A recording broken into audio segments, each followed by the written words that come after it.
Voilà. Il faut dire ça face à la caméra, que c'est vous, c'est votre faute. Ouais. Que le nom de l'Éternel soit béni. Mais je vois un grand papier là avec maman Jeanne là. Tu as rangé ça? Je termine. Tu as fini ou quoi? Je termine. Hein? Ouais, On finit, tu dis pas ça, je voulais savoir ce qu'elle a écrit là. Après les 10 heures là, c'est-à-dire, le culte va prendre fin. On demande. Bon, j'ai posé des questions, puis bon. On demande à la maman la plus gradée de faire la prière de clôture. Non. C'est la maman de la paroisse. La maman de la paroisse, il faut un peu passer la prière à qu'elle veut. Hein. Ouais, mais c'est elle. C'est elle qui décide. Il pas le conducteur. Donc, c'est à la maman. Juste une petite question. Il y a une différence entre la maman de la paroisse et la maman la plus gradée. Oui. Mais oui. Bien sûr. Ah bon? La plus gradée, c'est lui qui a beaucoup d'options. Ah, d'accord. La maman de la paroisse, ça peut être une... Elle n'est pas forcément gradée. Ah là, c'est la colle.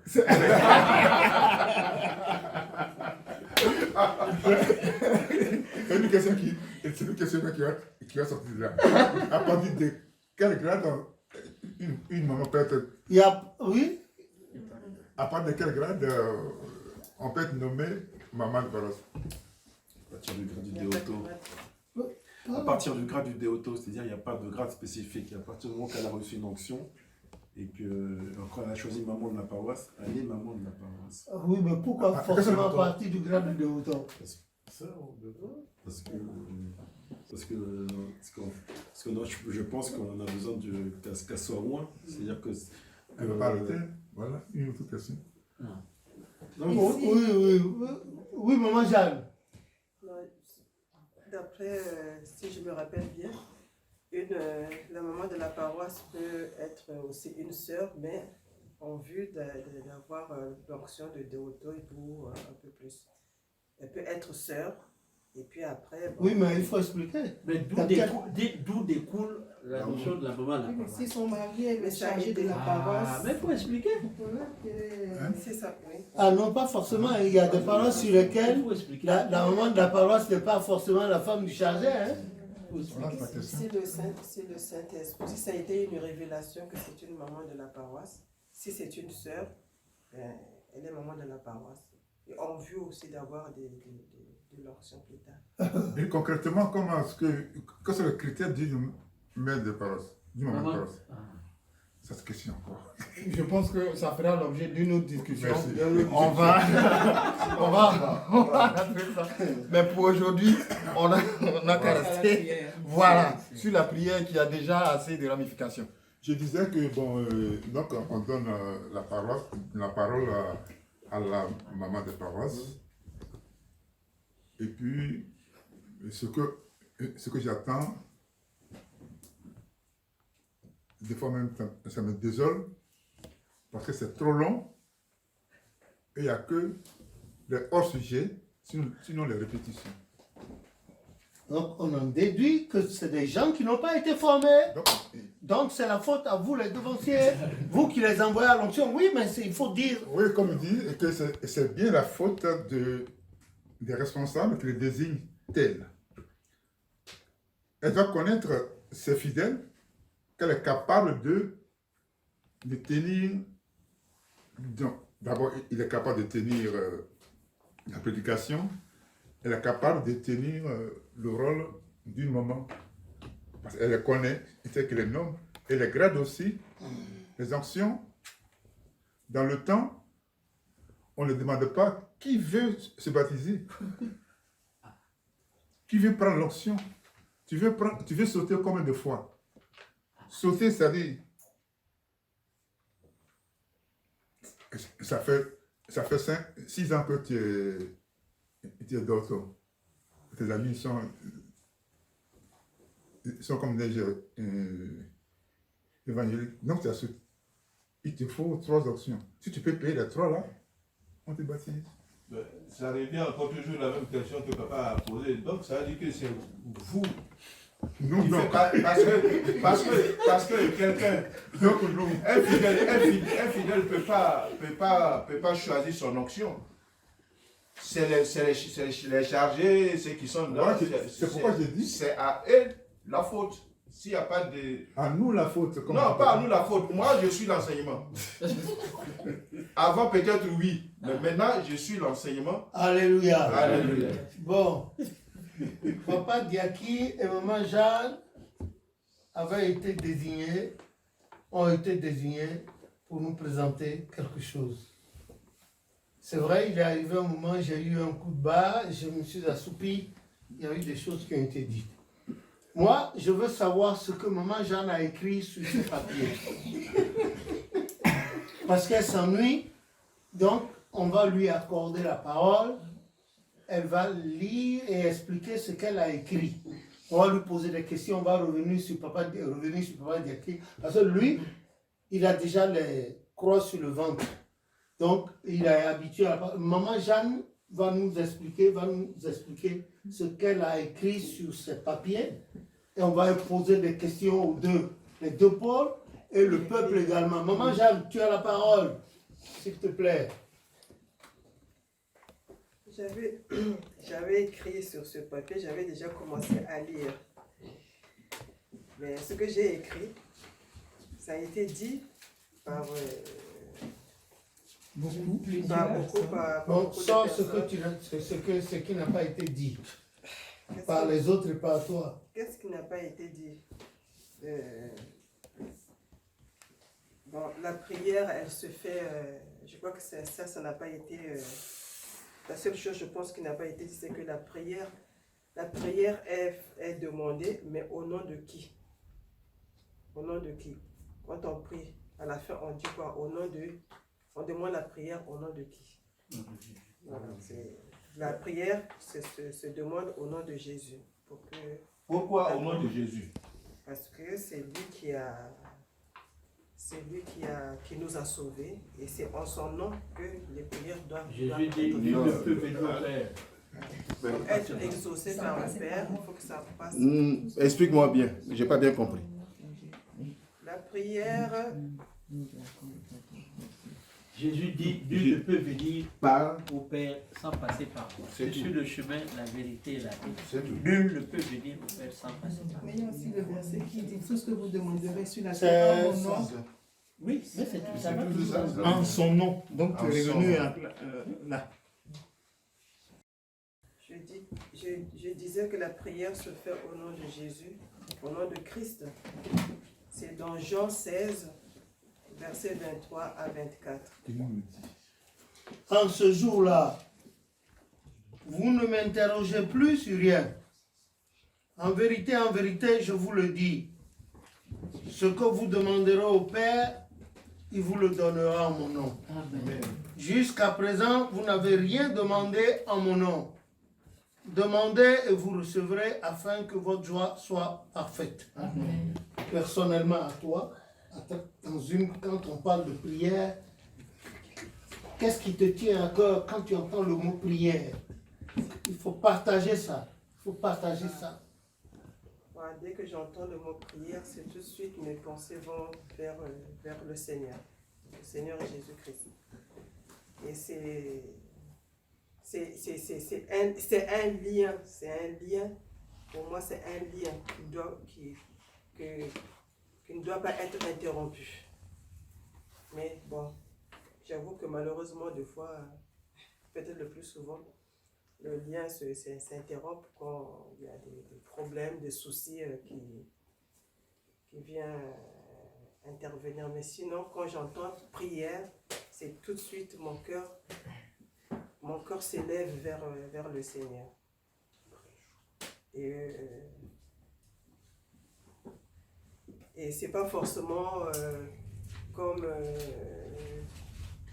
ce que j'ai entendu, que dans des congrégations qu'on répète des prières, que ce sont des récitations. Oui, certes, ce sont des récitations peut-être, mais si c'est dit avec foi, avec conviction, que ces paroles, ça touche le cœur, je pense que la prière, elle est toujours exaucée. Donc, un instant. Donc, la sœur Marie-Line, elle disait qu'elle était catho-catho et que c'était des choses qu'elles apprenaient, des prières, des trucs là. Bon, maintenant, c'est l'occasion pour moi. Selon ce que vous avez dit, Maman Jeanne, que quand c'est dit avec conviction. Donc, je vais demander à la sœur Maïline, elle n'a qu'à nous dire un peu, parce que moi, voilà ce que je sais. Oui, que la sœur Maïline nous dise Pour ma part, si c'était avec conviction, parce que c'est devenu répétitif, monotone, et on répète ça comme ça, Toto, as-tu ta tête, tu ta tête, si c'est ça, ou bien elle le faisait avec conviction, ou bien s'il lui était arrivé de se poser des questions là-dessus, et qu'elle donne son point de vue par rapport à cette manière de prier première qu'elle a connue, et son adhésion à l'église du christianisme. Il faut bien parler à haute voix pour enrichir le monde. pour ma part, je me questionnais beaucoup par rapport à ça parce qu'au fait, ce sont des prières, des neuvaines ou des rosaires, ce sont des prières qui sont déjà écrites par d'autres personnes et ce ne sont pas des pensées qui viennent de soi-même. Donc moi, je me questionnais beaucoup par rapport à ça parce que je me dis, attends, comment je peux lire quelque chose que d'autres ont écrit et moi, ce ne sont pas mes pensées que je veux adresser directement à Dieu, ce n'est pas ce que je veux demander à Dieu. Et le fait que je sois venue dans l'église du christianisme céleste, j'ai vu la différence, c'est-à-dire la vraie manière de prier. Donc, elle s'est dit, quand vous étiez catholique, donc vous ne demandiez, vous ne soumettiez pas vos désirs à Dieu. Non, j'étais beaucoup plus basée sur ces prières déjà tout faites, écrites et tout ça, quoi, voilà, oui. Qu'on récitait, c'était un peu une récitation. Parce qu'on est né dedans, c'est le B.A.B.A. Donc, ah oui, mais alors dans ce cas, comment est-ce que vous demandez à Dieu de vous donner de beaux enfants comme ceux-là? Bon.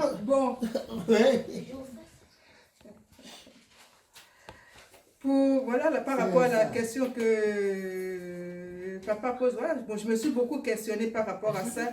Et c'est dans ça, moi-même, bon, déjà même avant que je rentre dans l'église du christianisme céleste, par rapport à mes questionnements, à un moment donné, j'ai laissé tomber, c'est-à-dire ces prières déjà toutes faites, ces récitations, et j'ai commencé moi-même j'ai dit, Seigneur, tu as tellement fait d'enfants, c'est-à-dire, tu as tellement comblé la terre et tout ça, que tout le monde, jour et nuit, te demande et tout, mais moi, ce que je vais faire, c'est te remercier. Donc, je me dis, bon, merci Seigneur, parce que tu m'as déjà donné tel, merci, avant que je ne rentre dans l'église du christianisme céleste. Et une fois rentré dans l'église encore, j'ai vu et j'ai appris comment, à travers, comment prier, comment mieux s'adresser soi-même directement, comment parler, communiquer avec le Créateur directement du fond de son cœur. Mais est-ce que Gildas partage le point de vue? Oui, il y a beaucoup de gens qui prient. Il y a beaucoup de gens qui prient uniquement quand ils ressentent le besoin, quand ils sont face à des difficultés. Pour d'autres, la prière a comme unique besoin de demander des choses à Dieu pour lui expliquer leurs besoins et leurs problèmes. Or que Dieu est omniscient, ce qui veut dire que Dieu sait tout. Il est au courant de tout ce qui se passe dans notre vie et bien plus. Il sait à l'avance tout ce qui va se passer. Nous devons alors prier en tout moment, comme Marc chapitre 14, verset 38 nous dit. Oui, mais est-ce que toi tu le fais? Faut pas. Est-ce que toi tu le fais? Tu pries comme ça? Parce que je peux te conseiller, je peux te prouver que des fois tu n'es pas comme ça, ce que tu nous dis. Oui? Réponds à la question. Je vais te lire ça, je te lis. Personnellement, moi j'essaie de faire l'effort de prier en chaque instant, mais parfois je n'arrive pas. Sans doute dû au manque de travail en moi-même, au manque de travail personnel, parce que je manque de prière, je manque de méditation. Du coup, je ne fais pas l'effort de prier sans cesse. Mais alors, quel conseil tu lui donnes? Tu lui conseilles? Marilyn? Bon, tout le conseil que je peux lui donner, par rapport au manque de prière, c'est invoquer Jésus en permanence en lui, parce que invoquer Jésus aussi, il peut chanter, parce que chanter c'est prier cette fois aussi. Donc s'il peut chanter, qu'il le fasse aussi, il n'arrive pas à chanter, qu'il invoque Jésus ou qu'il dise merci Seigneur, merci Seigneur. En d'autres termes, c'est un constat, n'est-ce pas, que monsieur ne chante pas. Papa, tu es un choriste et lui aussi, tu le fais chanter. Tu le fais chanter. Voilà, il n'a qu'à prendre l'habitude. C'est la maman qui parle. Papa est là. Donc, je nomme Gildas Pharaon. Apprenez à chanter à partir de maintenant. Ce que tu as dit là, tu ne peux pas, tu regardes la caméra et tu parles. Et tu dis, oui, c'est comme ça. Tout le monde va t'écouter en tant que jeune homme, mais malheureusement, tu ne pratiques pas. Ça, c'est de l'hypocrisie. C'est de l'hypocrisie. Et je souhaiterais qu'une autre fois, que tu sois en plein là-dedans. Comme ça, le Saint-Esprit va se manifester. La maman de la paroisse ne me dira pas le contraire, n'est-ce pas, maman? Oui, c'est vrai que... Ce qu'il a dit en dernier. Ça va sortir de là. C'est vrai qu'il faut faire beaucoup d'efforts, beaucoup d'efforts pour prier. Moi, personnellement, déjà, d'origine protestante, je ne savais pas qu'on priait comme ça. Il a fallu que je sois dans cette église, le christianisme céleste, pour écouter les uns et les autres comment ils priaient. Et il m'est arrivé plusieurs fois que une personne passe et me dit aujourd'hui c'est toi qui vas prier, et ça me faisait peur, et ça fait que quand la prière de troisième personne arrivait, je me cachais. Je ne cache pas, je me cachais, et puis après ça passait parce que je ne comprenais pas et je ne savais pas. Ne sachant pas qu'un jour vous deviendrez maman de paroisse, comme vous l'êtes en ce moment. C'est ça, non? Oui. Ah bon, d'accord. Et grâce à l'enseignement, beaucoup de choses. Et ça fait que depuis l'enseignement, je comprends beaucoup de choses qu'avant. Et je remercie le Seigneur de m'avoir fait cette grâce-là. Et je lui demande de m'aider à continuer sur cette voie-là. Amen. Au nom de Jésus. Bah, notre frère Peg va me dire quelque chose. Qu'est-ce que tu peux dire à propos de la prière? Je voulais dire si Jéhovah, ça veut dire Saint-Michel. Ça, c'est la trilogie. Pas plus fort. Je voulais dire si Jéhovah, ça veut dire Saint-Michel. Wow. Tu as dit Jéhovah? Saint-Michel. Ça veut dire Saint-Michel. La trilogie, voilà. Si je peux interpréter, c'est pourquoi on fait la trilogie à l'église céleste.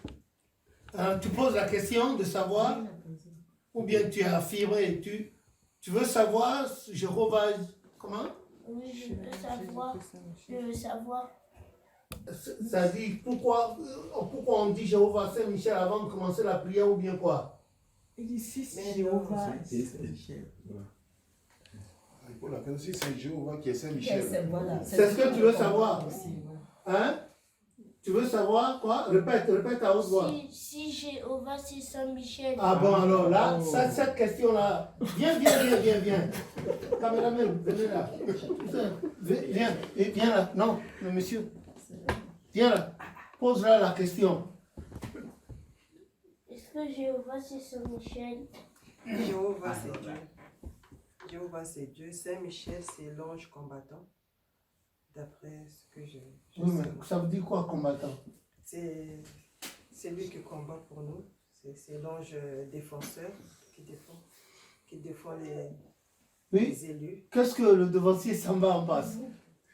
Oui, Jéhovah, c'est Saint-Michel, c'est également Jéhovah, parce qu'on sait que tous les noms pour appeler notre Dieu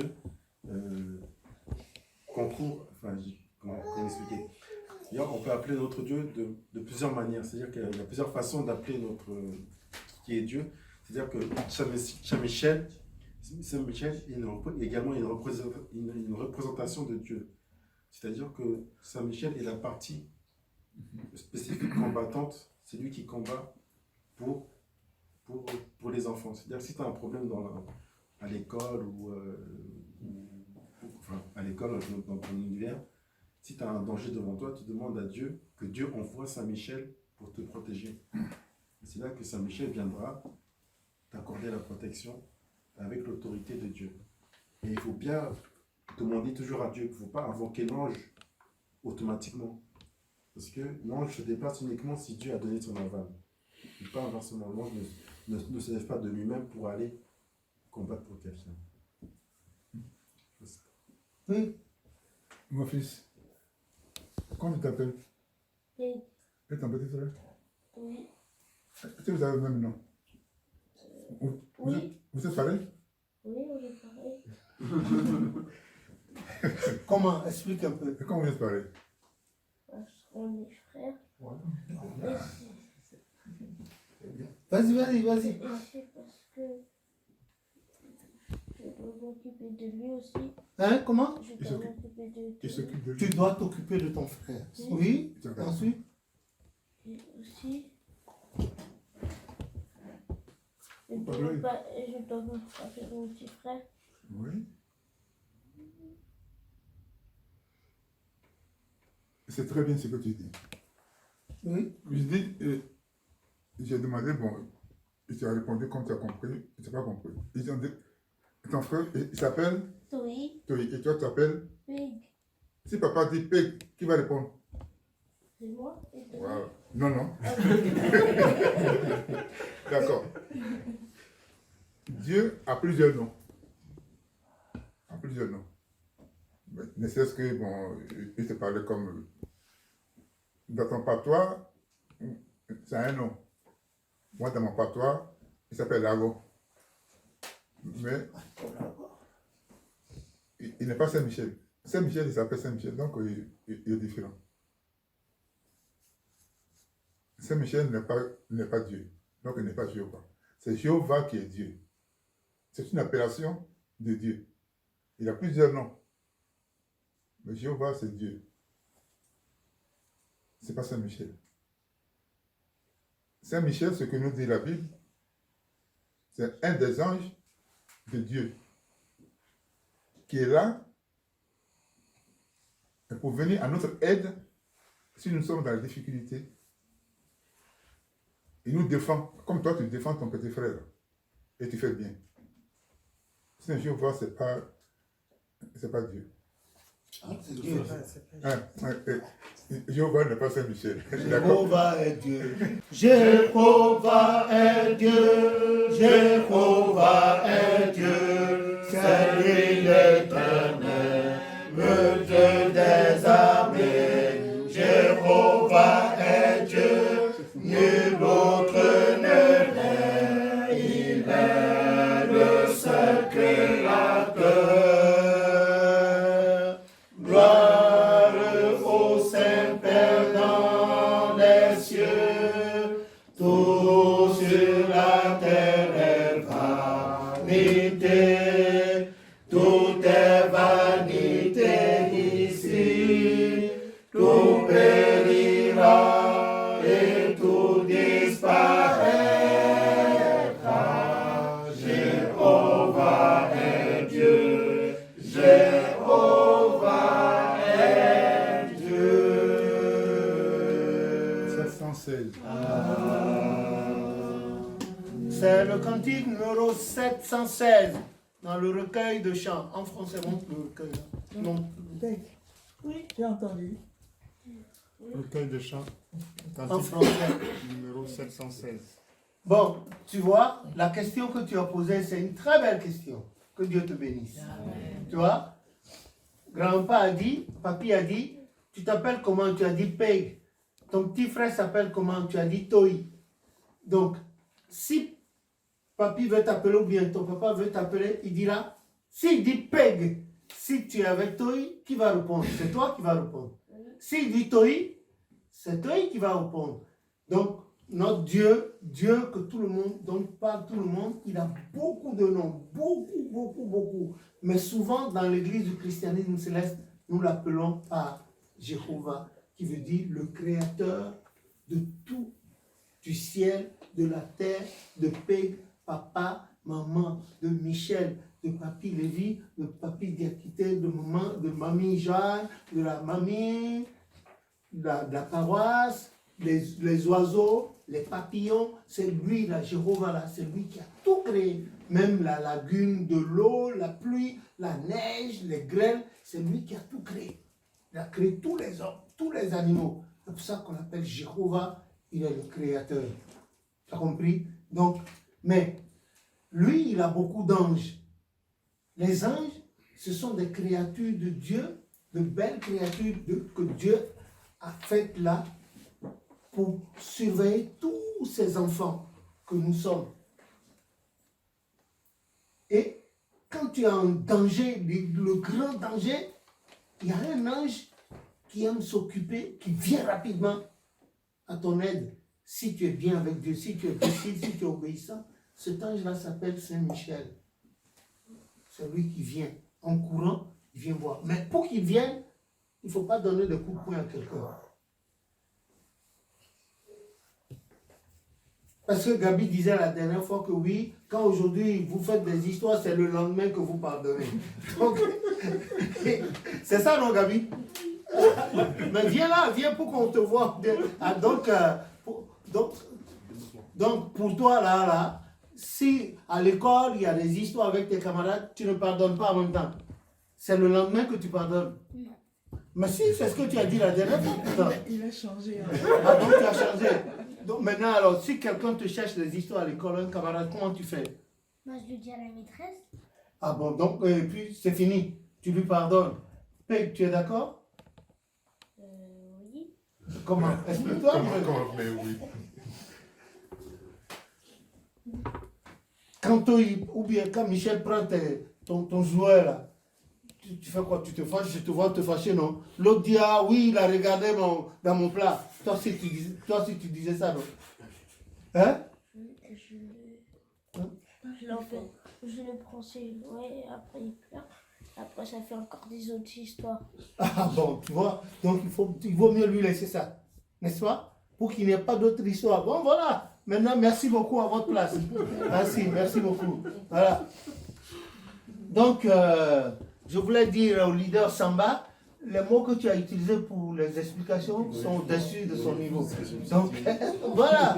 Et moi aussi, je te colle. Hein. La prochaine fois, tu viens. Maman, Jeanne, ta réponse a été trop brève. Hein. Seigneur, maman, non. Tu devais lui expliquer plus encore. Papa Diaki a expliqué, bon, parce que lui, il a l'habitude d'aller à l'application. Bon, que le nom de l'Éternel soit béni. Oui, on a parlé de prière. Mais il y a plusieurs postures pour la prière. Je ne vous ai pas entendu dire. Oui, c'est vrai qu'il y a la posture. Parce que j'ai entendu Papa Diaki dire à genoux. Au bureau, tu ne seras pas à genoux pour prier. Hein? On va te vider surtout avec le mal du siècle, là, Corona 19. Le patron a dit, bon, allez. Tu vas te mettre à genoux? Ou bien tu vas aller au WC?